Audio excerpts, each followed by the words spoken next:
If you look at how entrepreneurship is glamorized on social media, you think that it's easy and exciting and fun for 98% of the time. Truth is, it's the reverse. Entrepreneurship is super difficult and lonely. Most successful entrepreneurs spend their days fighting fires and trying to stay ahead of the next problem. I'm Bobby Mason. I've had 2 successful exits as CEO and a few epic bombs. I'm now the CEO and founder of GoMahi.com, a new high-growth crowd-solving platform that will use college students to change the world of innovation. This is my daily story about the successes and failures I encounter while I try to grow a business from $0 to millions in a matter of years.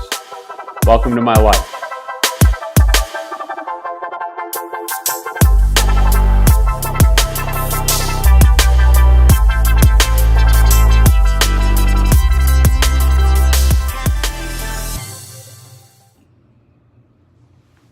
Good afternoon, evening, morning. Woo! Hey everyone. Update. What do you know? This is another update, just like every other one. But I think this is update number 12. So we're making some progress. We're super consistent here. It's pretty fun. Big thing today, we made the pivot. What I mean by that is our entrepreneurship course is officially making the pivot to focus on creating a book and then focus on creating a course out of that book. Who knows where it will go, but it's important to understand that we made the pivot because we are going to move forward with a 6-month plan.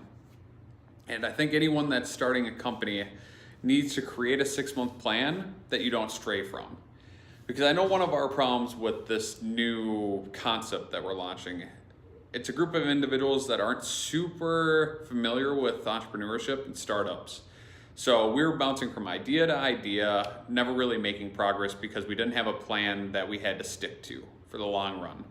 And without having evidence-based results, we were still changing the plan.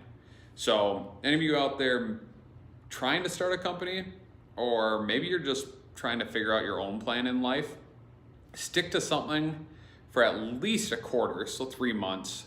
6 months is also great. That's what we're doing right now, but stick to something for the long term so you can actually find out if it works or not. Second thing is, tomorrow, super pumped, gonna be interviewing Trent Tucker. He's a NBA legend. You can find that on Master the Start. That's my own personal plug, sorry. But I was looking up a lot of stuff for him. So I think, first off, I recommend to everyone, if you're interested in starting a podcast at all, just do it. Doesn't matter how many people listen, how many people watch. And think about it. Right now, I'm currently talking to one person and one person only. Yes, some people will listen on the podcast and it'll reach more people, but the big thing is this is a long-term game. If you start a podcast, it's a long-term game. If you get 10 people to listen the first year, great, maybe you change 10 lives. You get 20 people the second year, change 20 lives. If you get to year number 10 and you're still doing it, I guarantee you're gonna be reaching thousands of people.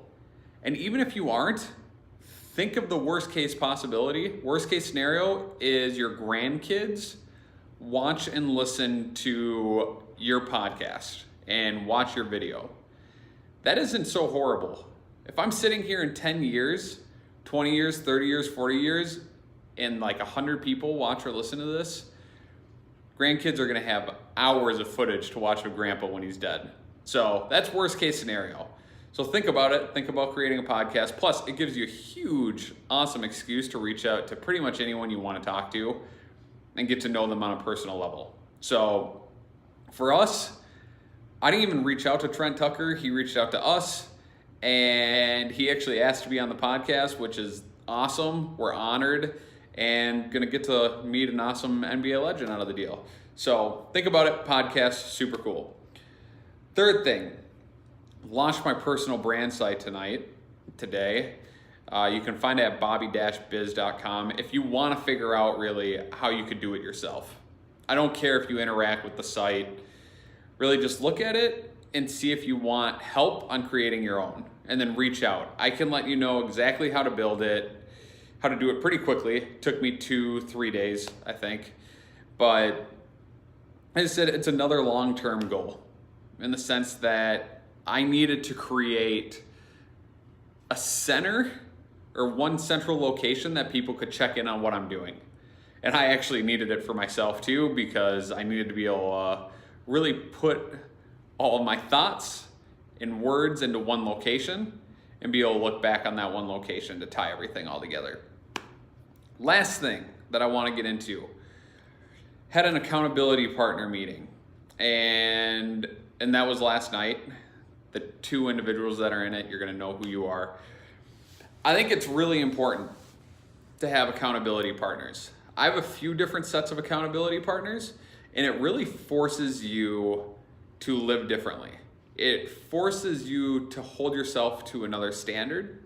If you're willing to create accountability partners and you're willing to be super open and honest to those accountability partners, you will grow dramatically. So what I mean by that is, don't only have accountability partners for your work life, make sure you have them for your personal life.